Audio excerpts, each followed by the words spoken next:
సూర్యాపేట తిలక్ నగర్ ప్రభుత్వ ప్రాథమిక పాఠశాలకు తాళం పడింది. మూడేళ్లుగా కిరాయి ఇవ్వడం లేదంటూ భవన యజమాని తాళం వేశారు. స్కూలుకు వచ్చిన విద్యార్థులు బయటనే వీచి ఉన్నారు.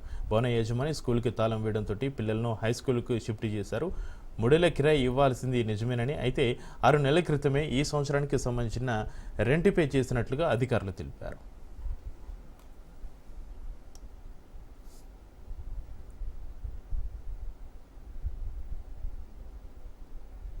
ప్రైవేట్ బిల్డింగ్ లో నడుస్తున్నది. సొంత భవనం లేకపోవడం వల్ల గత 3 సంవత్సరాల నుండి రెంట్స్ రాకపోవడం వల్ల ఓనరు ఈ సంవత్సరం స్టార్టింగ్ లోనే తాళం వేయడం జరిగింది. అప్పుడు వారికి తప్పకుండా ప్రయత్నం చేపిస్తామని చెప్పి డిఓ గారితో మాట్లాడించి కలెక్టర్ గారి దృష్టికి తీసుకుపోవడం జరిగింది. ఈ సంవత్సరం 4 నెలలు బిల్లు ఆల్రెడీ సబ్మిట్ చేసినాము. ఇంకో 2 నెలల బిల్లు కూడా బడ్జెట్ శాంక్షన్ అయింది.